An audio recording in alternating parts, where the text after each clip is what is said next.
બોલો બોલો શ્રી મહાવીર સ્વામી. બોલો પેલા બોલો શ્રી નૌકાર બોલવાના છે ને હા રેખાબેન? એ જ બોલશે, હા સૌરભભાઈ હા જ બોલશે. હા હા, ખાલી એકવાર ખાલી જય બોલાવી લે. બોલો બોલો શ્રી મહાવીર સ્વામી ભગવાન કી જય. જય.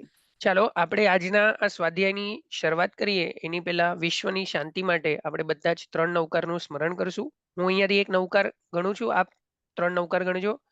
ઓમ નમો અરિયંદાણમ, નમો સિદ્ધાણમ, નમો આયરિયાણમ, નમો ઉવજાયાણમ, નમો લો એ સવ્વસાહુણમ, એસો પંચ નમુકારો સવ્વ પાવપણાસણો મંગલાણમ ચ સવ્વેસિમ પડમમ હવૈ મંગલમ.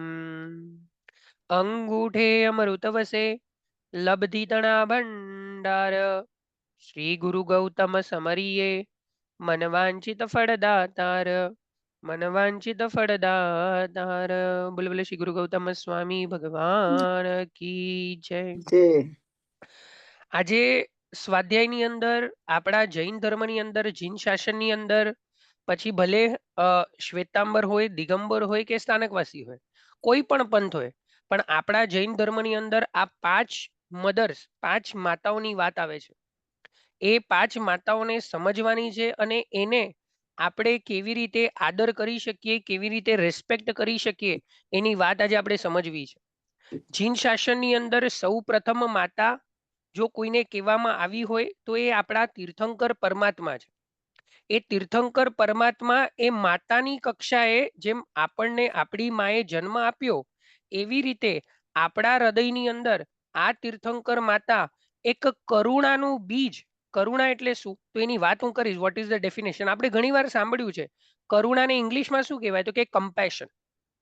પણ કમ્પેશન છે ને આપણે યા તો બોલી લઈએ યા તો લખી લઈએ, આપણને એનો અર્થ હજી આમ અંદર બરાબર ઉતર્યો નથી, એટલે સાચી કરુણા આપણા હૃદયમાં પ્રગટી નથી.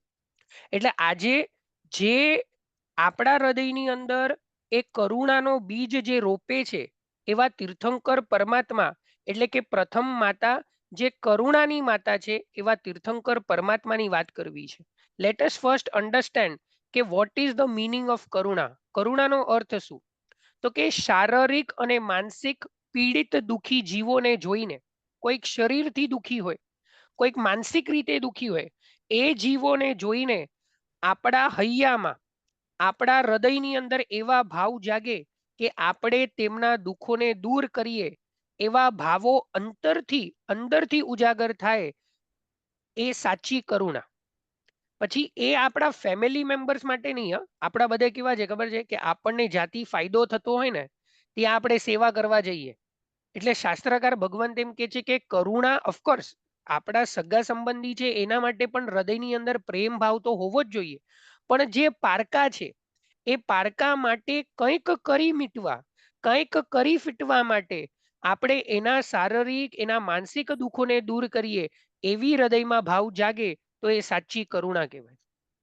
યા તો પછી કોઈક વ્યક્તિ એવી હોય કે જે ઉન્માર્ગે ખોટા રસ્તે ચડી ગઈ હોય અને એને ખોટા રસ્તામાંથી સીધા રસ્તા ઉપર લાવવાનું કદાચ લાવી ન શકાય, તો આપણને આપણા હૃદયની અંદર એના પ્રત્યેનો દુઃખ કે અરે ભગવાન આટલું સરસ મજાનું શાસન મળ્યું, આટલા સરસ મજાનો ધર્મ મળ્યો, પણ આ જીવ પોતે પોતાનું જીવન ખતમ કરી રહ્યું છે, આપણને એના માટેનો દુઃખ થાય, દયા પ્રગટ થાય, ત્યારે સમજવાનું કે આપણા હૃદયમાં એના પ્રત્યેનો કરુણાનો ભાવ જાગે. બોલો આપણા હૃદયની અંદર આવું થાય ક્યારે? પરમાત્મા પરમાત્મા જેવા પરમાત્મા મહાવીર, પરમાત્મા જેવા પરમાત્મા મહાવીર પણ 6 મહિના સુધી સંગમે એમને ઉપસર્ગો કર્યા. કેટલું હેરાન કર્યું! તમને વાત કરું ને, સંગમ દેવે જે હેરાન કર્યું છે ભગવાન મહાવીરને, એની કોઈ કલ્પના નથી. પણ તોય 6 મહિના પછી સંગમ દેવ પાછો ફર્યો, થાકી ગયો, ત્યારે ભગવાનના આંખમાંથી આંસુ આવ્યા. મને ખબર નથી તમારામાં સકલારત સૂત્ર આવે છે કે નહીં, પણ એક સકલારત સૂત્ર છે એની અંદર એક ગાથા છે. કૃતા પરાધે પીજને કૃપા મંથર તારયો ઈષદ ભાષ્પાર દ્રયો ભદ્રમ શ્રી વીરજીન નેત્રયો. કે સંગમ એટલે સંગમ દેવ ભગવાનને 6 મહિના પરેશાન કર્યા પછી થાકી ગયો કે ભગવાન હલતા નથી, ચલતા નથી, ભગવાન દેર ઇઝ નો રિએક્શન. અને ત્યારે પાછો જતો હતો ને ત્યારે ભગવાન છે ને રડવા લાગ્યા. ભગવાન એટલે રડ્યા, એમના હૃદયમાં કરુણા કે આ જીવ મારી પાસે આવ્યો પણ કાંઈક પામ્યા વગર ગયો અને ભગવાન એટલે રડે છે કે આનો ઉદ્ધાર નથી થવાનો, કારણ કે એ અભવ્ય જીવ છે. શું ભવ્ય જીવ છે? અભવ્ય. અભાવી. આપણે બધા ભવી જીવ કેમ? કેમ કે આપણે આજે રવિવારનો દિવસ અને આપણને 1 કલાકનો સમય સરસ મજાના શુભ વિચારમાં રહેવાનું મન થયું ને, આવું મન થવું ને, એ પણ ભવી જીવની નિશાની છે. હું અને તમે ભવી જીવ છે. બાકી હમણાં 10 થી 11 ની અંદર કેટલું બધું કરી શકાય. તમારું તો ખ્યાલ નથી, પણ અમારે ક્રિકેટ રમવું હોય તો રમી શકાય. અમારે ફરવા જવું હોય કે બ્રેકફાસ્ટ કરવા બ્રંચ પર જવું હોય તો જઈ શકાય. મારી વાત કરું છું. પણ એ બધું છોડીને 10 થી 11 ની વચ્ચે ખાલી શુભ વિચારની અંદર સ્વાધ્યાય કરવો, એ પણ સમ્યક જ્ઞાનની પ્રાપ્તિ માટે, તો એ કેવું છે? એ પોઝિટિવ ઓલી છે કે આપણે અહીંયા બેઠા એટલે આપણે ભવી, પણ ઓલો સંગમ કેવો? તો કે અભવ્ય જીવ. ભગવાન મળ્યા, ભગવાનને હેરાન કર્યા અને પાછો પાછો એ જાય છે ત્યારે ભગવાન પોતે રડે છે. કેમ? તો કે ભગવાનના હૃદયમાં કરુણા છે કે ઉન માર્ગે આવેલો, ખોટા માર્ગે ચડેલો વ્યક્તિ પણ સીધો નથી થઈ શકતો, તો પણ આપણને આમ હૃદયમાં એમ થાય, ભગવાનના હૃદયમાં એમ થાય કે હું આને સુધારી ન શક્યો. અને ત્યારે પરમાત્મા રડે એટલે શું કહેવાય? તો કે એમના હૃદયની અંદર કરુણા છે. યોગશાસ્ત્ર ગ્રંથમાં કરુણાના ભાવ એટલે ભમરાનું સ્વરૂપ સમજાવતા કહ્યું છે કે દિન દુખી ભયભીત અને જીવનની યાચના કરનારા જીવોના દુઃખોની પ્રતિકારની બુદ્ધિ એ સાચી કરુણાની ભાવના છે. એના માટે કંઈક કરી ફીટવું, પારકાના દુઃખોની ભાવનાને સમજવી, એ સાચી કરુણાની ભાવના છે. એટલે કે પેલું છે ને, તીર્થંકર પરમાત્મા એ કરુણા માતા, એ આપણી કરુણાની માતા છે. એ તીર્થંકર પરમાત્મા. તીર્થંકર પરમાત્માના 10 ગુણો કીધા છે. તીર્થંકર પરમાત્માના 10 ગુણો. એમાંની આજે ખાલી 2 ગુણોની વાત કરવી છે. એક છે ઉપસર્જની કૃત સ્વાર્થા. શું છે? ઉપસર્જની કૃત સ્વાર્થા. હવે એનો મીનિંગ શું? નામ બહુ મોટું છે. ગુણનું નામ, ક્વોલિટીનું નામ બહુ મોટું, પણ સમજણ તમને બરાબર આવી જશે. જેમના જીવનમાં સ્વાર્થ, આ ગુણ કોનામાં છે? અરિહંત પરમાત્મામાં. મારામાં અને તમારામાં જો એનો 1% પણ આવી જાય ને, તો આપણે પણ તીર્થંકર બનવાના નજીક પહોંચી જઈએ. એટલે ઉપસર્જની કૃત સ્વાર્થનો મીનિંગ છે કે જેમના જીવનમાં સ્વાર્થ, સેલ્ફિશનેસ તદ્દન ગૌણ થયેલો હોય, તેનું નામ પ્રભુ. જેના જીવનમાં સ્વાર્થ હોય જ નહીં, અને કદાચ હોય ને તો પણ એ બીજા માટેનો જે સ્વાર્થ હોય, તો તેનું નામ પ્રભુ છે. ને આ દુનિયાની અંદર પોતાનું સાચવીને પરોપકાર કરી લેનારા હજી ઘણા મળે. એટલે પોતાની પાસે ઢગલો હોય, એમાંથી થોડુંક દાન આપી, એવા છે ને ઘણા બધા હોય. પણ પરંતુ પોતાનું ગૌણ કરીને, પોતાનું આખું સાઈડમાં રાખીને અને બાજુએ રાખીને પરોપકાર કરનારા કોઈ વિરલા જ મળે, અને એ વિરલા છે તીર્થંકર પરમાત્મા. કારણ હૃદયમાં કરુણાની સ્થાપના કરી છે. કરુણાની સ્થાપના કરી છે. છે ને ઘણા લોકો પોતાનો ભાગ રાખીને આપે તે દાનેશ્વરી કહેવાય. પોતાનો ભાગ રાખીને, પોતાનો ભાગ, ચલો કેટલા દાનેશ્વરી આ દુનિયામાં છે, અડાણી હોય કે અંબાણી હોય કે પછી આપણું હોય, આપણે પણ કેવી રીતના દાન આપીએ? આપણે આપણું તો સાઈડમાં રાખી દઈએ ને, પછી દાન આપીએ, તો એને દાનેશ્વરી કહેવાય. પણ પોતાના ભોગે આપે તે બલિદાનેશ્વરી કહેવાય, બલિદાનેશ્વરી. અને તીર્થંકર પરમાત્મા એ બલિદાનેશ્વરી છે. બલિદાન તમને કહું, શાંતિનાથ પ્રભુ, શાંતિનાથ પ્રભુ, એમનો એક ભવ છે મેઘરથ રાજાનો ભવ. એ મેઘરથ રાજાના ભવની અંદર પોતે એક પારેવાના જીવને બચાવવા માટે, એક કબૂતરના જીવને બચાવવા માટે પોતે પહેલા તો પોતાના જાંગનું માંસ આપે. પછી શું કર્યું કે આખા ને આખા પોતે એ પારેવાને બચાવવા માટે આખો ને આખો પોતાના શરીરનું બલિદાન દેવા તૈયાર થઈ ગયા. બોલો આપણે હોય તો શું કરીએ જીવદયાની અંદર? તો આપણે કદાચ 11, 21 કે 51 લખાવી દઈએ કે જીવ બચે તો ઠીક, ન બચે તો કાંઈ નહીં. બોલો આપણે આપણો જીવ આપવા તૈયાર થઈએ? ન થઈએ. કારણ શું? હજી હૃદયની અંદર સ્થાપના થઈ નથી. માટે મેઘરથ રાજાના ભવની અંદર માત્ર એક જીવને બચાવવા માટે પોતાના જીવનું બલિદાન આપવા તૈયાર થયા. અને કર્મ સત્તાએ એમને કયું ત્યાં પ્રમોશન આપી દીધું કે તમે હવે ભવિષ્યના તીર્થંકર બનશો. તીર્થંકર નામ કર્મની ઉપાર્જના માત્ર એક જીવને બચાવવા ખાતર, હૃદયની અંદરની કરુણા. એટલે તમે વિચાર કરો, આપણે કોઈ સામાયિક, ઓફકોર્સ સામાયિક કરવા દ્વારા કરુણા વધે છે, હું ના નથી પાડતો, પણ કોઈ પણ ક્રિયા કરવા દ્વારા, હા, એક છે ને, ક્રિયા એ કર્મ છે. તમે સમજો, ક્રિયા એ કર્મ છે. ઉપયોગ એ ધર્મ છે અને પરિણામ એ બંધ છે. આજે તમે હમણાં બેઠા છો, શું કરો છો? તો કે સરસ મજાની ક્રિયા કરો છો. ક્રિયા કરો છો સામયિકની ક્રિયા, બરાબર? પણ એની અંદર પણ હવે તમે ઉપયોગ શું રાખ્યો?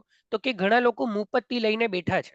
એ તમારો ઉપયોગ કે સામયિકની અંદર કે આપણે કટાશના ઉપર બેસવાનું, મુપત્તિ લીધી, એ બધું ઉપયોગ છે. ઉપયોગ એટલે અવેરનેસ, બરાબર? અને ત્રીજું પરિણામ.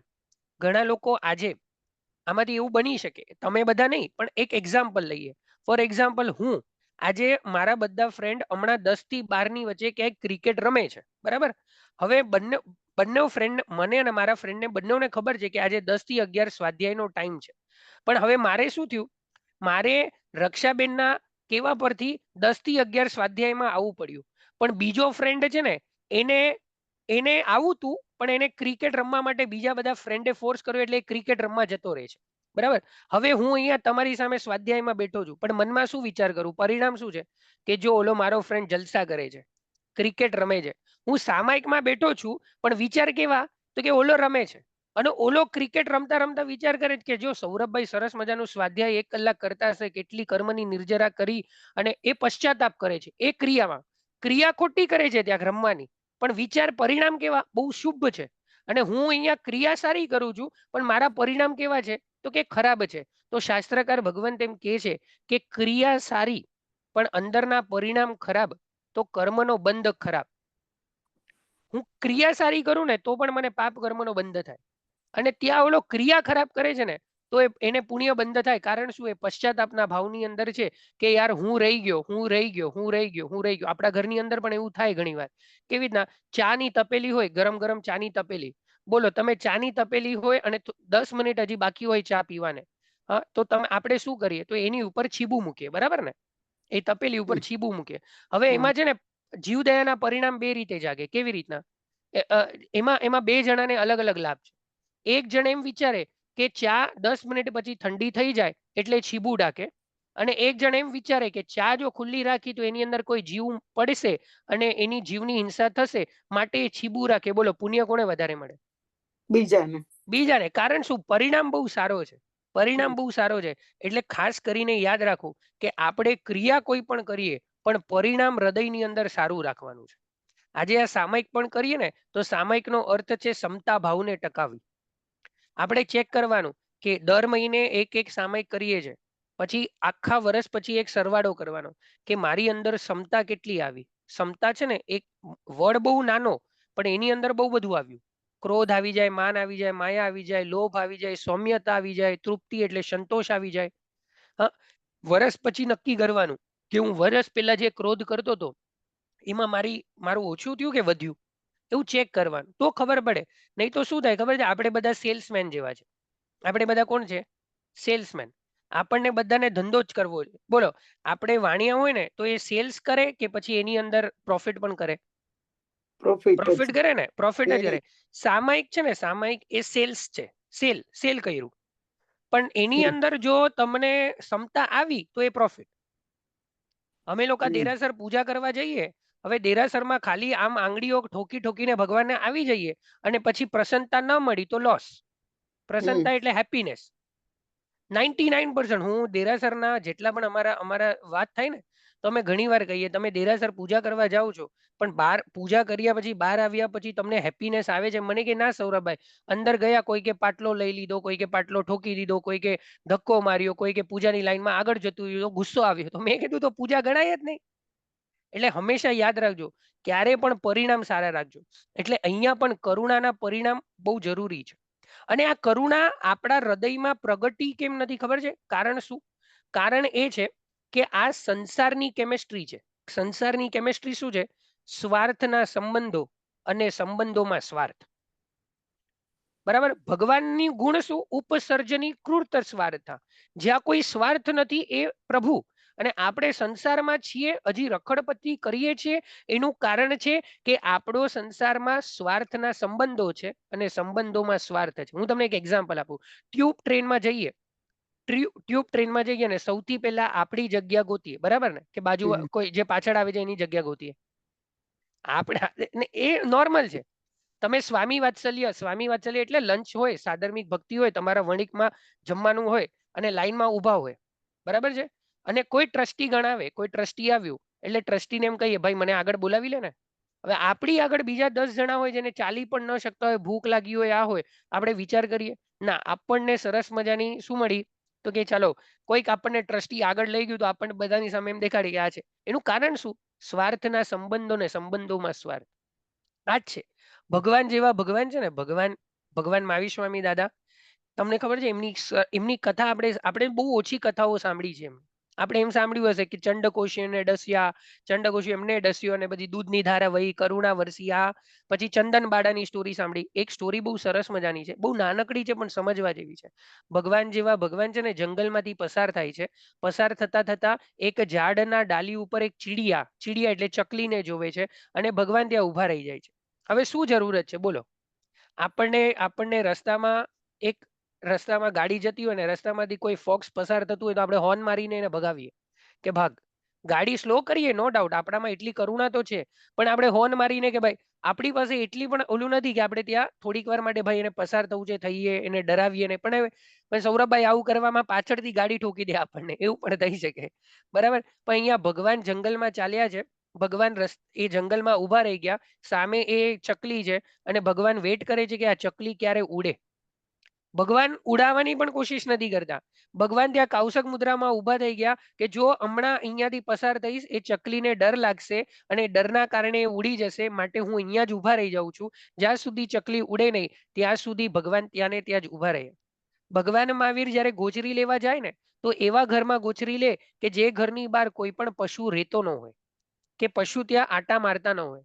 હમણાં પણ તમે દેશમાં જાઓ ને તો ઘણા બધાના ઘરની બહાર 1 ગાય, 2 ગાય, 3 ગાય તમને જોવા મળશે. કારણ શું? એ ગાયોને ખબર છે કે આ ઘરમાં છેલ્લે ઘણે જે વધેલું હશે ને એ ખાવાનું મને મળવાનું છે. એટલે ભગવાન જેવા ભગવાન મહાવીર જ્યારે ગોચરી લેવા જાય ને ત્યારે પણ એક ઘરમાં ચેક કરે કે આ ઘરની બહાર જો કોઈ પશુ હોય ને તો ભગવાન એ ઘરમાં એન્ટ્રી પણ ન લે. કારણ શું? કે કદાચ મારા ભાગનું આને મળવાનું હતું અને હું જઈશ તો મને મળેલું એને નહીં મળે. એટલે ભગવાન એ પણ વિચારે. એટલે ઉપસર્જની કૃત સ્વાર્થા. આપણે સ્વાર્થને ગૌણ કરવો પડશે ત્યારે જ કરુણા મારા ને તમારા હૃદયમાં જાગશે. જે દિવસે આપણે સ્વાર્થ ઓછો કર્યો એ દિવસે આપણે ભગવાનના એક નજીક આવ્યા. એટલે સૌથી પહેલી મદર કઈ તો કે તીર્થંકર પરમાત્મા, જેના હૃદયની અંદર કરુણાની અનરાધાર સાગર વરસી રહ્યો છે, એવા તીર્થંકર પરમાત્મા. રોજ મિનિમમ કોઈ પણ એક પરમાત્માનું એક પેજનું ચારિત્ર જીવન વાંચવું જોઈએ. તમે સમજ્યા? ચારિત્ર જીવન એટલે એમનું જીવન ચરિત્ર. એટલીસ્ટ એક નક્કી કરો રોજનું કે મારે એમના જીવન ચરિત્ર ખાલી એક પેજ, એમના જીવનનું કોઈ પણ એક પેજ લઈ અને અને આખું એક વર્ષમાં ભલે ને એક મહાવીર સ્વામી ભગવાનનું જીવન ચરિત્ર વંચાય તો એ વાંધો નથી, પણ એ વાંચવું જોઈએ અને એના દ્વારા આપણને પણ કંઈક શીખવા મળે. આ છોકરાઓને હિસ્ટ્રી ભણાવે છે ને, એ હિસ્ટ્રી ભણાવવાની પાછળનું રીઝન શું? કે પાછી યા તો હિસ્ટ્રી રિપીટ ન થાય, યા જે સારી હિસ્ટ્રી હોય એ રિપીટ થાય એનો વાંધો નથી, પણ જે ખરાબ હિસ્ટ્રી છે એ પાછી રિપીટ ન થાય માટે હિસ્ટ્રી ભણાવવામાં આવે. એવી રીતના ભગવાનનું ચરિત્ર વાંચવા દ્વારા આપણા હૃદયની અંદર કરુણા આવે અને એવું આપણા અંદર પ્રગટ થાય. માટે પહેલી માતા એવા તીર્થંકર પરમાત્માના ચરણોમાં કોટી કોટી વંદન કરીએ. બીજી માતા આપણા સાધુ અને સાધ્વીજી ભગવંત. ઘણીવાર એમ કહેવાય કે સાધુ અને સાધ્વીજી ભગવંત, પછી કોઈ પણ સંપ્રદાય હોય, કોઈ પણ ગચ્છ હોય, સ્થાનકવાસી હોય, ડેરાવાસી હોય કે પછી દિગંબર હોય, એની અંદર રહેલા સાધુ સાધ્વીજી ભગવંત એમના પોતાના માતા અને પિતાને છોડીને આવે. તો આપણને ઘણીવાર ક્વેશ્ચન થાય કે એ પોતાના માતા પિતાને છોડીને આવે છે તો એમનું ધ્યાન, એમનું રક્ષણ, એમનું લાલન અને પાલન પોષણ કોણ કરે છે? તો શાસ્ત્રકાર ભગવંત એમ કે આ સાધુ અને સાધ્વીજી ભગવંતોનું લાલન અને પાલન અને પોષણ કરનારી જે માતા છે એનું નામ છે અષ્ટ પ્રવચન માતા. શું નામ છે? અષ્ટ પ્રવચન માતા. એ અષ્ટ એટલે 8, પ્રવચન માતા એટલે તમારા અતિચારમાં પણ આવે છે. મને યાદ છે, મેં સાંભળ્યું છે ઈરિયા સમિતિ, તમે સાંભળ્યું છે ઈરિયા સમિતિ, ભાષા સમિતિ, એ તમારામાં પણ સેમ, ડેરાવાસીમાં પણ સેમ અને દિગંબરમાં પણ સેમ. કારણ શું? કેમ કે એ માતા કોમન ટુ ઓલ સાધુ સાધ્વીજી ભગવાન. જેમ નાનું બાળક મોટું થાય અને નાનપણમાં કદાચ એ રસ્તા ઉપર જઈને માટી ખાય તો એની માં એને અટકાવે માટી ખાતા, બરાબર ને? અને એને એમ કે ભાઈ માટી ન ખવાય, એના કરતા ઘરમાં ફ્રૂટ્સ ખવાય. અને પછી કદાચ એ ખોટી આદતમાં પડ્યો હોય, નાનપણમાં ખોટી આદત લાગી ગઈ હોય, તો માતા એને ખોટી આદતથી છોડાવે. તો એ માનું કામ છે. એવી રીતના સાધુ અને સાધ્વીજી ભગવંતને પોતે સંયમ જીવનની અંદર કેવી રીતના સ્ટ્રોંગ રહેવું, એના સંસ્કાર, એનું પ્રોટેક્શન જો કોઈ માતા આપે તો એ માતાનું નામ શું? તો કે અષ્ટ પ્રવચન માતા. આપણે છે ને, આપણે બધા હમણાં સાધુ જેવા છીએ. કોણ સાધુ જેવા? હું નહીં, કેમ કે મેં સામાયિક નથી લીધી. પણ તમે લોકો સામાયિક લઈને બેઠા ને, એટલે એવું કહેવાય કે 48 મિનિટ સુધી તમે સાધુ છો. એને શું કહેવાય? દેશવીરતી. એને શું કહેવાય? દેશવીરતી. વીરતી એટલે એક એક તમે ઓલામાં પચખાણમાં છો. અને દેશ એટલે કે for short time, for short time. અને મારા સાહેબ સાધુ અને સાધ્વીજી ભગવાન સર્વવીરતી કહેવાય. શું કહેવાય? સર્વવીરતી. એટલે કે લાઈફ ટાઈમ સુધી સામાયિકમાં છે. તમે દેશવીરતી છો એટલે ફોર શોર્ટ ટાઈમ. પછી તમે સામાયિક પારી લો એટલે તમે પાછા નોર્મલ બેક ટુ નોર્મલ શ્રાવક શ્રાવિકા થઈ ગયા. પણ હમણાં તો સાધુ છો. પણ એ સાધુ જીવનની અંદર પણ તમે હમણાં બેઠા છો તો કેવી રીતના બેસવું જોઈએ, કેવી રીતના મુપત્તિ રાખવી જોઈએ, કેવી રીતના ઉઠવાનું, કેવી રીતના બેસવાનું, આ બધું જ કોણ શીખડાવે? તો કે આ અષ્ટ પ્રવચન માતા શીખડાવે, સાધુ અને સાધ્વીજી ભગવંત. એમાં સૌથી પહેલા છે, એમાં 5 સમિતિ અને 3 ગુપ્તી. શું છે? 5 સમિતિ અને 3 ગુપ્તી. એના નામ પછી કહું, પણ પહેલા અન્ડરસ્ટેન્ડ કરીએ vote is the meaning of સમિતિ. સમિતિ આપણે એને સ્પ્રેડ કરીએ. સમ ઇતિ, સમિતિને સ્પ્રેડ કરીએ. સમ ઇતિ. ઇતિ એટલે એક્શન, પ્રવૃત્તિ. ઇતિ એટલે એક્શન, પ્રવૃત્તિ.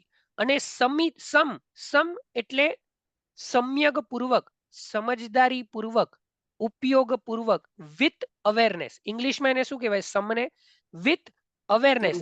ઇતિ એટલે એક્શન. ફોર એક્ઝામ્પલ, તમે હમણાં રસ્તા ઉપર ચાલતા હો અને તમારી આંખો સ્ટ્રેટ હોય તો એ સમ્યક પૂર્વક તમે ચાલતા નથી. પણ તમારી આંખો નીચે હોય અને મનમાં વિચાર કરતા હો કે હું ચાલું છું, મારા ચાલવાથી કોઈ જીવ મરતો તો નથી ને, એ સમિતિ છે. એટલે કે ઉપયોગપૂર્વકની પ્રવૃત્તિને સમિતિ કહેવાય. તમે સમજ્યા? ફોર એક્ઝામ્પલ, સૌથી પહેલી સમિતિ કઈ છે? તો કે ઈરિયા સમિતિ. ઈરિયા સમિતિ એટલે શું? કે રસ્તા ઉપર ચાલતા ચાલતા ચાલતા આપણું ધ્યાન ત્યાં હોય કે જ્યાં કોઈ જીવની હિંસા ન થાય એવી રીતે ચાલવું, એને કહેવાય ઈરિયા સમિતિ. એટલે સાધુ અને સાધ્વીજી ભગવંતને એવા સંસ્કાર અપાય કે તમે જ્યારે ચાલો ત્યારે તમારે નીચે જોઈને ચાલવાનું છે, તમારે ઉપર જોઈને ચાલવાનું નથી. તમે જોજો ઘણીવાર સાધુ સાધ્વીજી ભગવંતો ચાલતા હોય ને, એ તમને એવું લાગતું હોય કે એમનું ધ્યાન ઉપર છે. ના, એમનું ધ્યાન નીચે પણ હોય અને તમારી સાથે વાતમાં પણ કદાચ હોય, પણ એ પ્રોપરલી ઈરિયા સમિતિનું પાલન કરીને ચાલતા હોય છે. એટલે પહેલી માતાનું નામ છે ઈરિયા સમિતિ. બીજી સમિતિ બહુ ઇમ્પોર્ટન્ટ છે, એ છે ભાષા સમિતિ. Vote is the meaning of ભાષા સમિતિ? તો કે બોલતી વખતે જ્યારે એ બોલે સાધુ સાધ્વીજી ભગવંત, એમને માતા કહે છે કે પોતાનું હિત અને બીજાનું હિત જેમાં હોય, હિત એટલે સારું જેમાં હોય એ જ બોલવું, એના સિવાયનું કોઈ કંઈ જ બોલવું નહીં. બરાબર? મુપત્તિનો ઉપયોગ રાખીને બોલવું એ ભાષા સમિતિ છે. ભાષાની કટુતા આપણે બધાને કહું, આપણા ઘરની અંદર આમ કે ને કે ઘરનું પાણી કેવી રીતના વાપરીએ? તો કે ઘરનું બાંધવું પડે અને પછી પાણી વાપરીએ, આગળ જીવદયા અને જૈનાની અંદર આવશે. પણ હવે છે ને, હવેના આપણા જૈન ધર્મની અંદર જૈન લોકોએ છે ને આ મોઢા ઉપર ઘરનું બાંધવું જરૂરી છે. તમે સમજ્યા? આપણે છે ને કોઈને ફિઝિકલી હેરાન નથી કરતા. મેં પહેલા પણ વાત કરી છે 18 પાપસ્થાનકમાં. આપણે જૈનોની કોમ કેવી છે? એકદમ સારી છે. કોઈને મારવાની વાત ન આવે, કોઈને હાથેથી મારવાની વાત ન આવે, કોઈની હારે ફાઇટિંગ કરવાની વાત ન આવે. પણ આપણે કોઈકને કંઈક સંભળાવવું હોય ને તો આપણો નંબર સૌથી પહેલા આવે અને પ્રેમથી સંભળાવી દઈએ. બરાબર ને? આપણે પ્રેમથી સંભળાવી દઈએ. એટલે છે ને યાદ રાખવી, ભાષા સમિતિ એક બહુ ડેન્જર છે.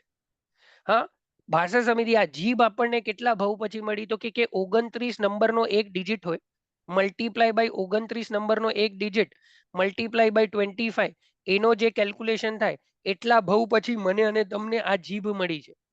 આ જીભથી જો કોઈકને કટુતા, કોઈકને ગાળ, ચુગલી, નિંદા કરી તો કયા ભવની પછી આપણને આ જીભ મળશે વિચારી લેજો.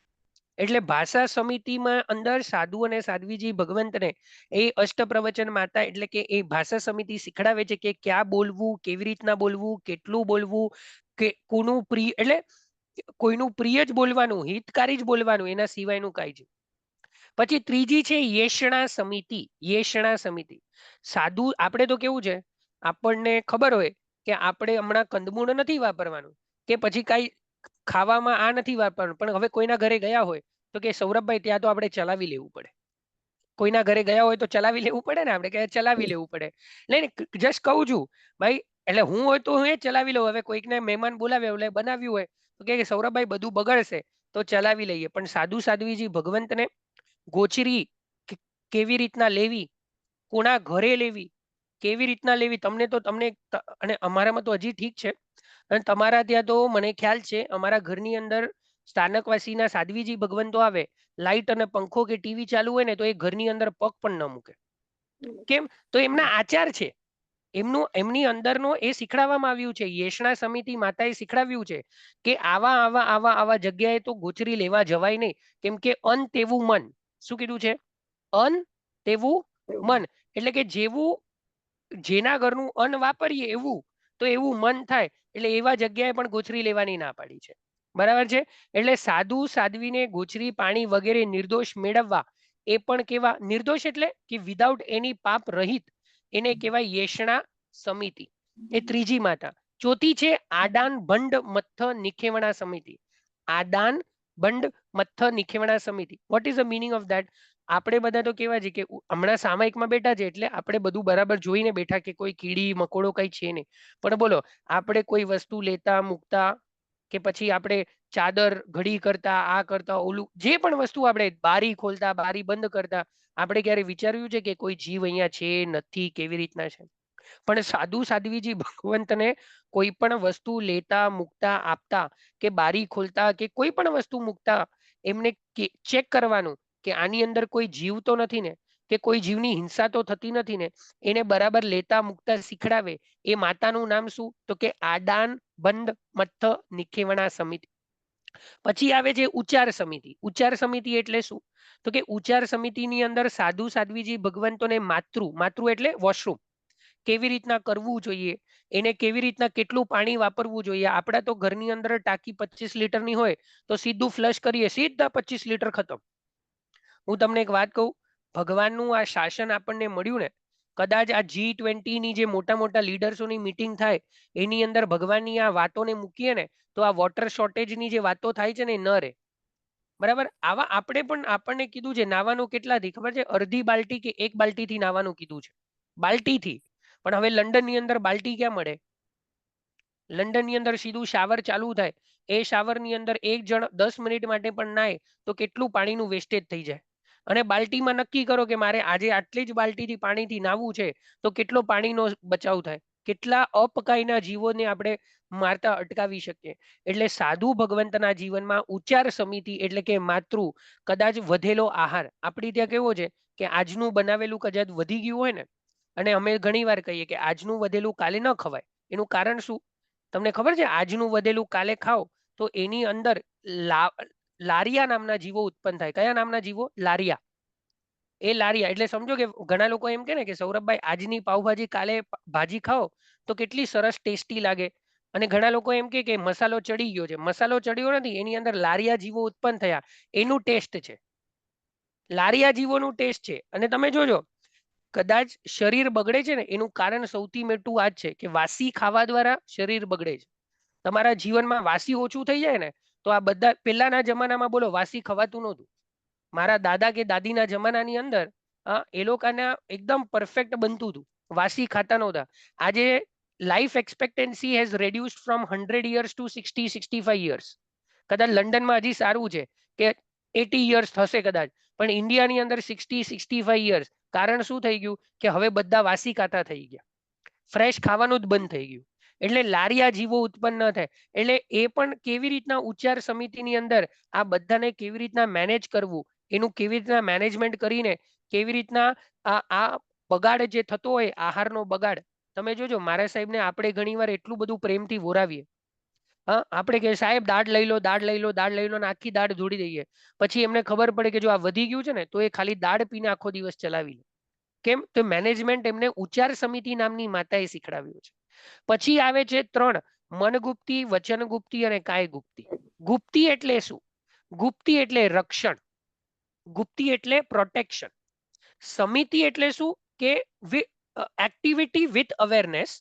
અને ગુપ્તી ઇઝ પ્રોટેક્શન ફ્રોમ મન. મન એટલે શું? મન છે ને બે વસ્તુ કરી શકે. એક તો સારા વિચાર કરી શકે, યા તો ખરાબ વિચાર કરી શકે. મન એટલે જે ખરાબ વિચારથી જે પ્રોટેક્શન આપે એને કહેવાય મનગુપ્તી. આપણને બધા હમણાં 10 થી 11 સ્વાધ્યાય કરીએ છીએ. કદાચ બની શકે કે 10% ખરાબ વિચાર આવતા હોય, પણ 90% તો હમણાં શુભ વિચારમાં છે. કેટલું સરસ, બહુ મજા આવે છે. બેઠા છે, કંઈક નવું સાંભળવા મળ્યું, આને કહેવાય શુભ વિચાર. કંઈ શીખવા મળ્યું, એને કહેવાય શુભ વિચાર. પણ કદાચ એવું બની શકે કે શરીર કામ ઓલું હોય, શરીરમાં દુખાવો હોય, તો આપણને એમ થાય માથું દુખે છે, આ દુખે તે, એ 10% છે. પણ મનગુપ્તી એટલે કે મનને શુભ વિચારમાં રાખે એને કહેવાય મનગુપ્તી. વચનગુપ્તી એટલે શું? તો કે એ પણ વચનગુપ્તી એ પ્રોટેક્શન આપે કે જરૂર પડે એટલું જ બોલવું, એનાથી વધારે બોલવું નહીં. ભાષા સમિતિમાં કેવું હતું, એવી રીતના વચનગુપ્તીમાં પણ એમ છે. એ જે બોલે એ સમ્યગ પૂર્વકનું, અવેરનેસ પૂર્વકનું જ બોલે. હસી મજાક એમ હોય એટલે મારા સાહેબ કરે હસી મજાક, પણ એ હસી મજાકની અંદર પણ તમને કંઈક બોધ મળે ને એવી હસી મજાક કરે. એ આપણી જેમ જોક ન મારે, આપણી જેમ એ એવી રીતના જોક કરે કે આપણને ખબર પડે કે અરે સાહેબ આપણને સંભળાવી રહ્યા છે, આપણા સારા માટે કંઈક કહી રહ્યા છે. એટલે મનગુપ્તી, વચનગુપ્તીની અંદર યા તો સંપૂર્ણપણે મૌન, યા તો બોલવું પડે તો સારું અને હિતકારી બોલવું, એને કહેવાય વચનગુપ્તી. અને ત્રીજું છે કાયગુપ્તી. કાયગુપ્તી એટલે શું? તો કે જે આળસ શરીરની અંદર છે, એ શરીરની અંદરની આળસને દૂર કરવા માટે એ કાયગુપ્તી નામની માતા, એ સાધુ અને સાધ્વીજી ભગવંતને એમ કહે છે કે જ્યારે જ્યારે સમય મળે ત્યારે ત્યારે ધ્યાનમાં બેસી જવું, ત્યારે ત્યારે કાર્યો ઉત્સર્ગ કરવો, ત્યારે ત્યારે કૌશગની અંદર જવું. આપણને બધાને કાર્યોત્સર્ગ આવડે ને, એની અંદર એવું ઘણીવાર એવું ટ્રાય કરવાનું કે બેસી જવાનું. અને જરૂરી નથી કે તમારે લોગસ બોલવાનો કે નૌકાર બોલવાનો, પણ આંખ બંધ કરીને કોઈ પણ એક પરમાત્મા, કોઈ પણ એવા તીર્થંકર પરમાત્મા હોય, એમના ગુણોનું ચિંતન કરવું કે કેટલા સૌમ્ય છે, એમને તો કોઈ જાતનો ક્રોધ નથી, કેટલા માન રહિત છે. અરે વાહ, આટલા બધા રૂપવાળા હોવા છતાં પણ એમના જીવનમાં કોઈ માયા નથી, એમને કોઈ લોભની લાલસા નથી. આવા ગુણોનું ચિંતન પણ કર્યા રાખીએ ને તો પણ એક પ્રકારનું ધ્યાન છે, મેડિટેશન. હમણાં મેડિટેશનનું બહુ ચાલ્યું છે. હા, વિપાસના કરીને છે ને, વિપાસના નામ સાંભળ્યું છે, બ્રહ્મકુમારીઝનું ને બધું. આપણામાં પણ આટલું બધું ધ્યાનનું છે, પણ ધ્યાનના લેવલ સુધી પહોંચવા માટે સમજવું તો પડશે ને કે કોનું ધ્યાન કરવાનું છે. આપણામાં ધ્યાનનું મહત્વ છે, પણ એની અંદર આપણને ભગવાનના ગુણો, ભગવાનના જે ચારિત્ર છે, ક્વોલિટીઝ છે, એને પણ આપણે મેચ કરી દઈએ તો આપણને એનું પુણ્ય કેટલું સરસ મજાનું મળે, અને આપણે પણ કાયગુપ્તીની અંદર રહીએ. એટલે બીજી માતા જે છે એ અષ્ટપ્રવચન માતા. અષ્ટપ્રવચન માતા એટલે કે 8 પ્રકારની માતા. ઈર્યા સમિતિ, ભાષા સમિતિ, યેષણા સમિતિ, આડાન, ભંડ, મથ્થ, નિખેવણા સમિતિ, ઉચ્ચાર સમિતિ એટલે બેસિકલી એને કહેવાય પારિષ્ટા પનિકા સમિતિ. પછી મનગુપ્તી, વચનગુપ્તી અને ત્રીજી છે કાયગુપ્તી. આ બે બીજી માતા થઈ. જૈન શાસનની ત્રીજી માતા જો કોઈ હોય ને તો એનું નામ છે જીવદયા. એનું નામ છે જીવદયા. આમ તો કરુણા સાથે મેચ થાય જીવદયા, પણ હું એક વાત કહું, આપણને પરમાત્મા મહાવીરે જ્યારે એમને 30 વર્ષે દીક્ષા લીધી, પછી 12.5 વર્ષ સુધી ઘોર ઉપસર્ગને સહન કર્યા દીક્ષા લીધા પછી, અને પછી કેવળ જ્ઞાનની પ્રાપ્તિ થાય પછી પ્રભુ દેશના આપે. ભગવાને કેટલા વર્ષ સુધી દેશના આપી? તો કે 30 વર્ષ સુધી દેશના આપી.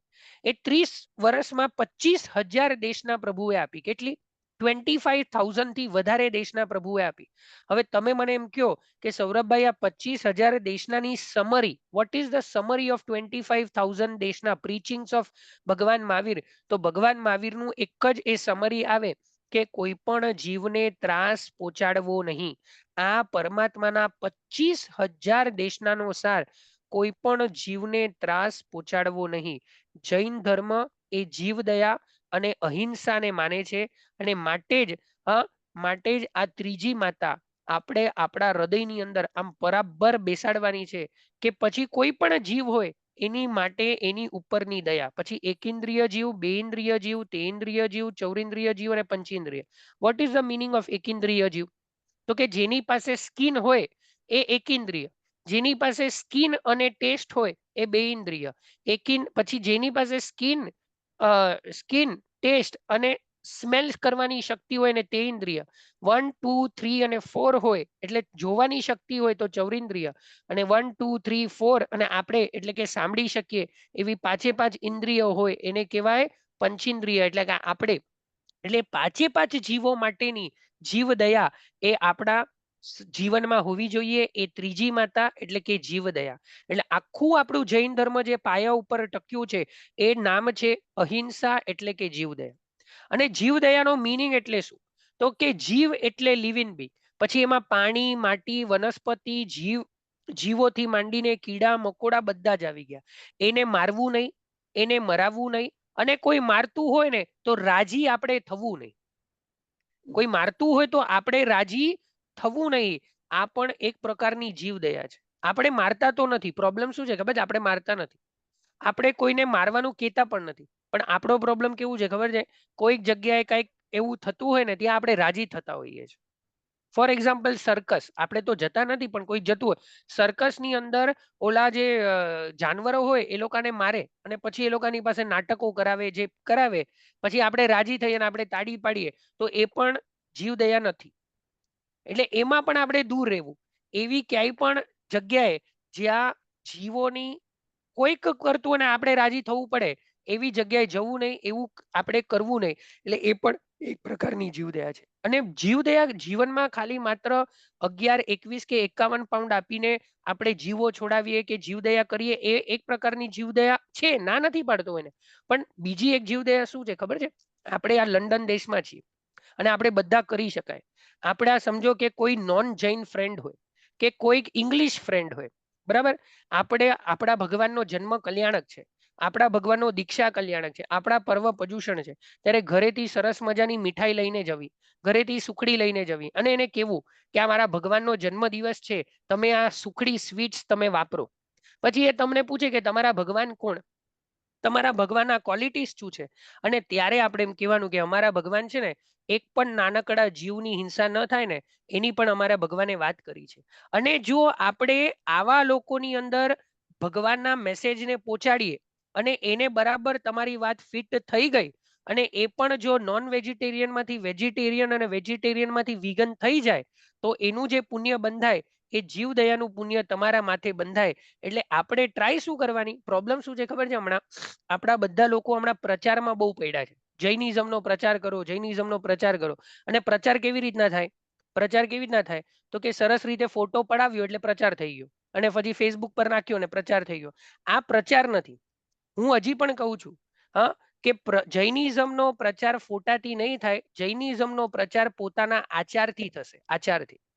હું ઘણી વાર છે ને મારા કોન્ફરન્સીસ હોય, હું યુસીએલમાં ભણાવું છું, તો અમારા સાયન્ટિફિક કોન્ફરન્સીસ હોય. એ કોન્ફરન્સીસની અંદર હું જાઉં ને ત્યારે આમ તો મારી પાસે બોટલ હોય, પણ હું બોટલ ઉકાળેલા પાણીને ચાય કરીને લઈ જાઉં.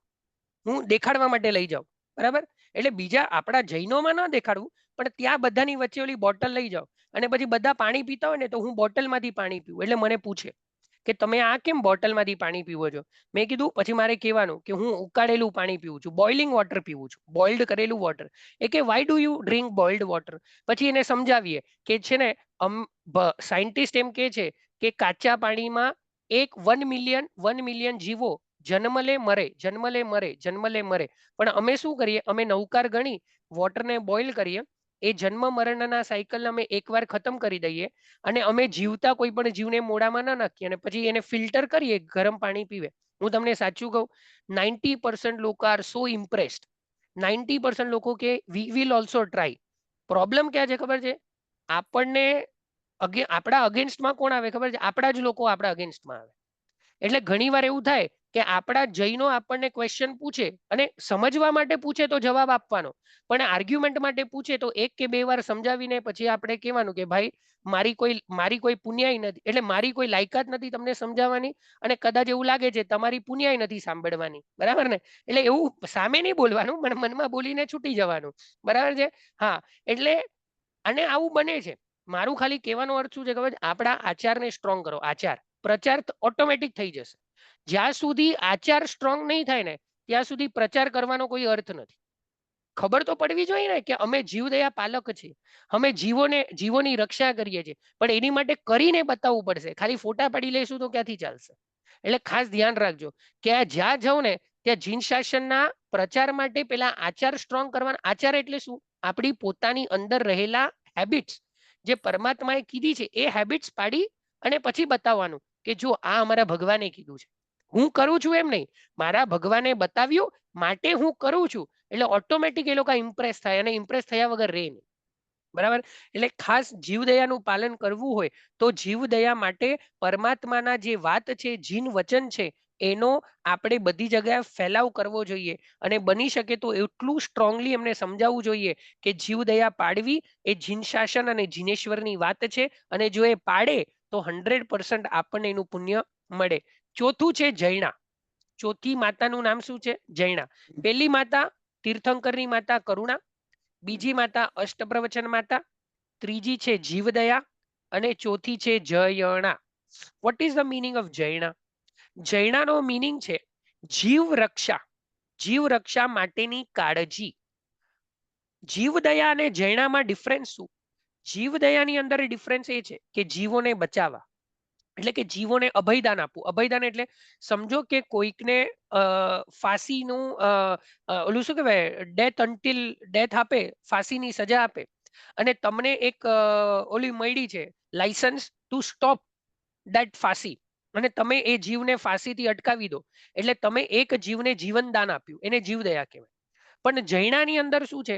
ફોર એક્ઝામ્પલ તમે ગાડીમાં જાઓ છો, હવે ગાડીમાં જાઓ છો ત્યાં તો જીવ ક્યાંથી બચવાનો છે?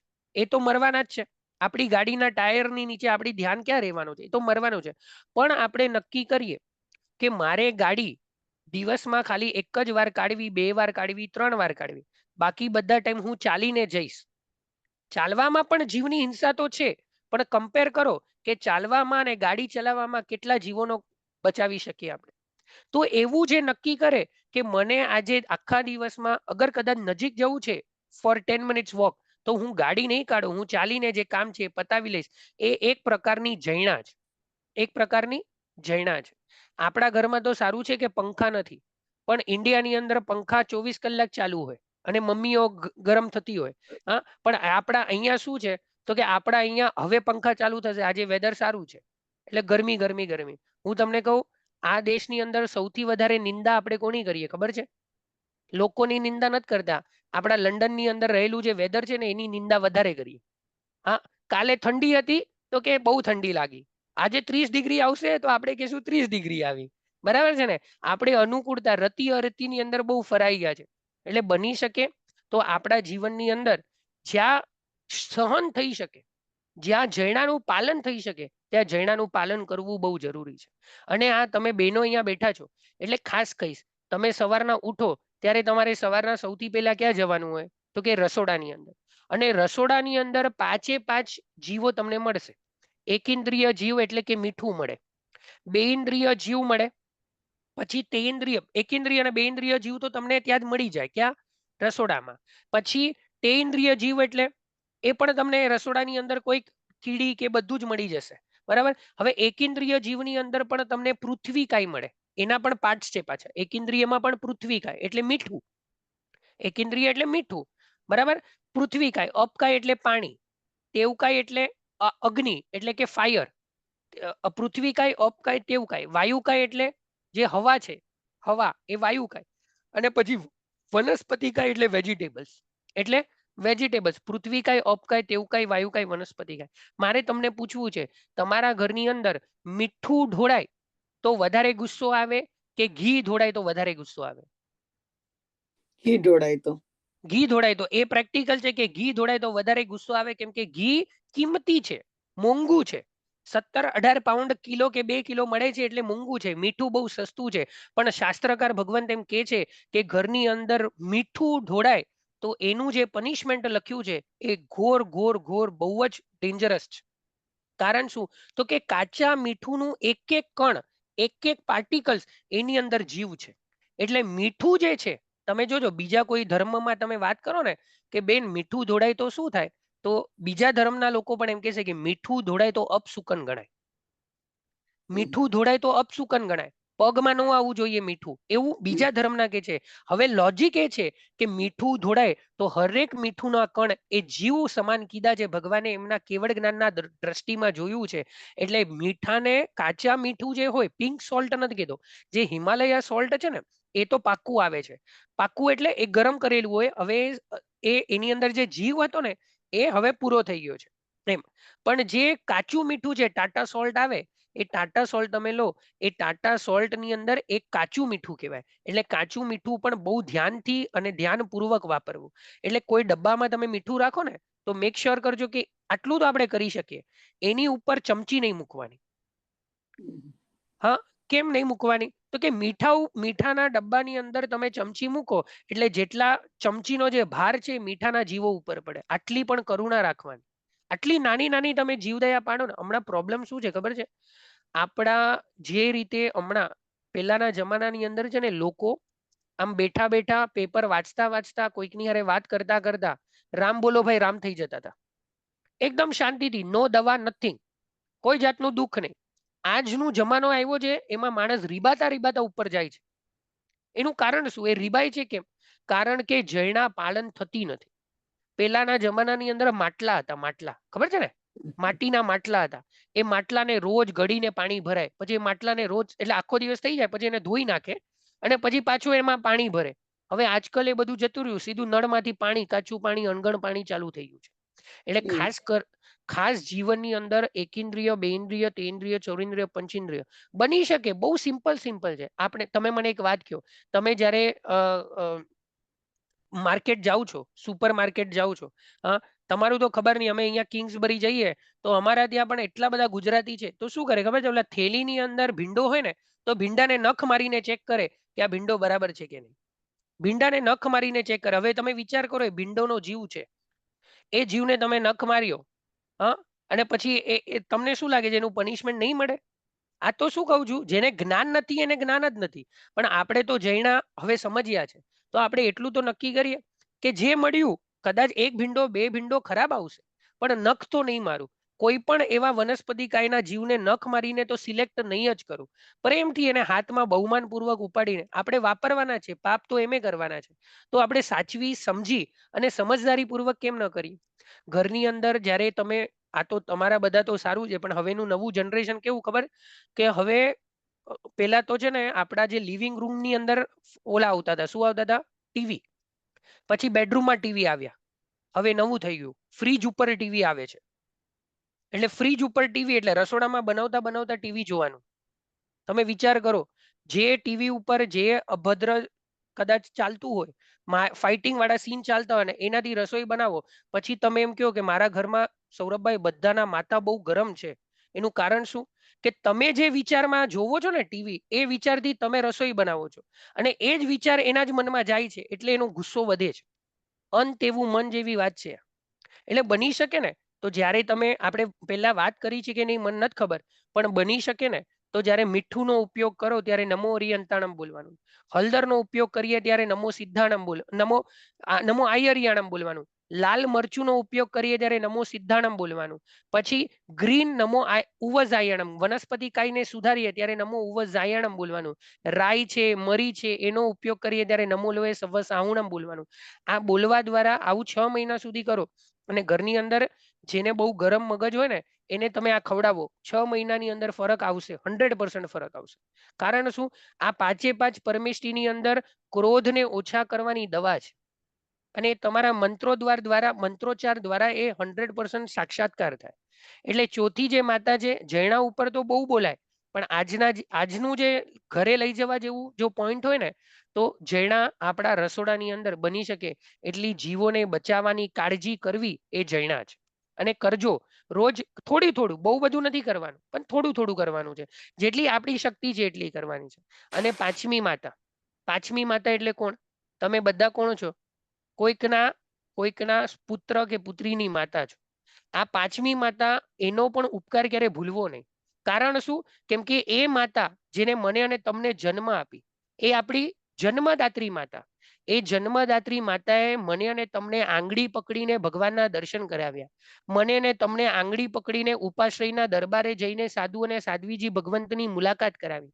મને અને તમને શીખડાવ્યું કે બેટા, આપણે ઘાસચારો નાખવો જોઈએ, કૂતરાને રોટલી પેલી નાખવી જોઈએ. આવી વાત જેને શીખડાવી, એ મારી અને તમારી જન્મદાત્રી માતા.